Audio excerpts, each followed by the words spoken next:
Cindy Lou Sin, our friend Cindy Lou, says, one of the biggest, fattest lies in American history is that the words promote the public welfare in the Constitution means welfare as we know it today. What did the word welfare really mean to the founders? Well, it meant welfare, it meant well-being. But I think you got the cart in front of the horse here, Cindy, because it's not that the founders chose the wrong word for welfare because of the giant handout state. It's just another work of genius on the part of the progressives who are ruining this country. When these geniuses decided that in order to buy the black votes that we're going to need to stay in power for the next 200 years, they realized that this meant a dole. It meant wealth redistribution. It meant government handouts. The general welfare means that you can do only things that apply to everybody. In other words, if the Constitution talks, and by the way, the general welfare is not part of the enumerated powers. It's a preamble. It's like saying, come on in, have a seat.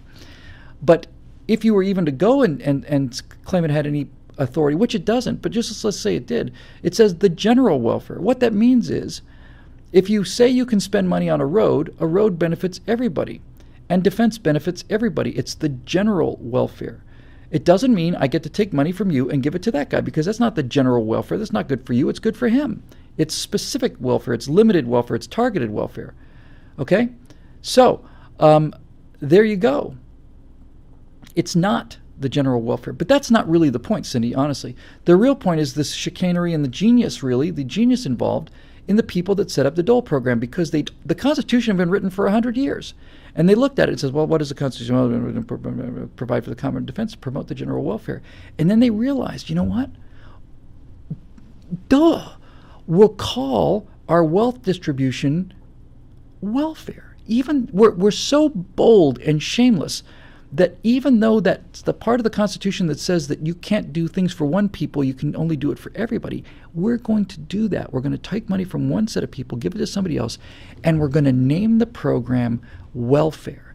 Because then when people have a cow, it's not called the dole or the handout, it's called welfare. Well, where do you get this authorization for this welfare? You knuckle-dragging conservatives are screaming about authorization. Yeah, where's the authorization for this in the Constitution?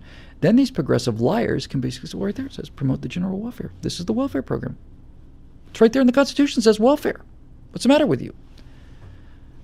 See how it works? You can make the case for anything.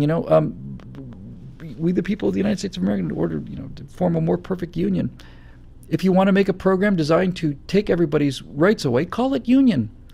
Call it the union program. What's the union program? Strips you of all your rights and takes all your money. Really? Well, where's your authorization for that in the Constitution? In order to form a more perfect union, it's right there in the preamble. And we're too stupid, We're too stupid. And I'm one of the stupid ones. I never thought about politics. That's one piece of stupidity that stayed with me through most of my life. But you'd hear about these government power grabs. Well, where do they get the authorization? It's got to be in the Constitution somewhere, right? Yeah, obviously. Well, they use the Commerce Clause. What does the Commerce Clause say? I read the Commerce Clause when I was 52. And when I read the Commerce Clause, I said, where's the rest of it? Because it was clear to me, clear as a bell to me, that the Commerce Clause doesn't authorize anything like what Congress wants it to authorize. The Commerce Clause says that Congress shall have the ability to regulate commerce between the various states, the Indian tribes, and foreign powers. What's it got to do with me? Between the states, right? You live in the states, right? Yes, I live in the states. Well, if you live in the states, then we have the ability to regulate commerce. Where'd you get that reading? You live in a state, right? Yeah. Well, it says right there in the Commerce Clause that Congress has the ability to regulate commerce, between the states. Hold on. The Constitution is a construction manual and an operator's manual to divide power three ways. And the three parties that the Constitution and the federal government, design of the federal government is designed to share powers with, are three entities. And because the founders were not liars, and because they had a soul and integrity, they decided, imagine, to use the same three words all the time. In other words, they didn't change definitions, they didn't change names, they didn't write in fudge words or anything. In fact, they tried to do just the opposite. The three powers that are talked about in the Constitution, the three parties, I should say, the three parties that power is distributed amongst in the Constitution are the United States. When you hear the United States, they're talking about the federal government. The federal government is the United States. That was the language used to talk about the federal government. The word they used for the states was an interesting word, because when they were referring to the states, they referred to the word states. Imagine. When they're talking about the states, they say the states. Any questions here? And the third party was the people. The United States, the states, and the people. The federal government, the states, and the people. United States, the states, and the people. So the Commerce Clause says Congress shall have the power to regulate commerce among the states, the Indian tribes, and foreign powers. So when it says regulate commerce amongst the states, what it means is Congress shall have the ability to say that Minnesota cannot make a deal with South Carolina different than the deal it makes with Florida. That when states are dealing with each other, they have to be regular. They have to be, doesn't mean controlled. Regular means to make even, to make consistent, to make regular. That the states in dealing with each other have to have a uniform set of laws. That one state can't write a beneficial law that benefits another state that may abut it and make it harder on a state that's on the other side of the country. That's what the Commerce Clause is there for. No, commerce is commerce. We're allowed to regulate commerce among the people. Well, we know that's not true, you miserable lying son of a. Because, frankly, if the Constitution were to give Congress the power that you claims it does, then the Constitution would have said Congress shall have the ability to regulate commerce among the people.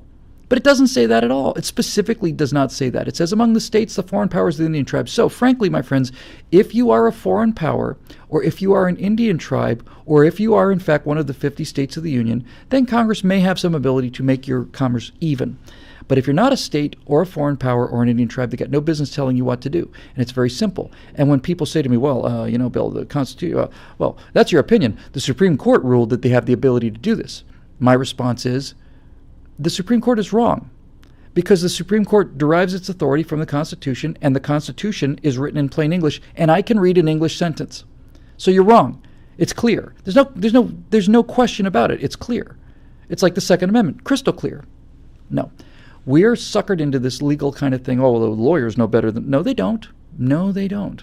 Lawyers and chief. Are you saying that you know more about the Commerce Clause than the Chief Justice of the Supreme Court who made this ruling in 1946? I'm going to say, well, obviously I do. Now, I don't know what would cause him. I do know what would cause him. He's a progressive, but no, obviously I do, because I've got the correct interpretation of the single English sentence, and he doesn't. Next question. Of course I know more about it than he does. It's obvious. I can read. He can't. He can read.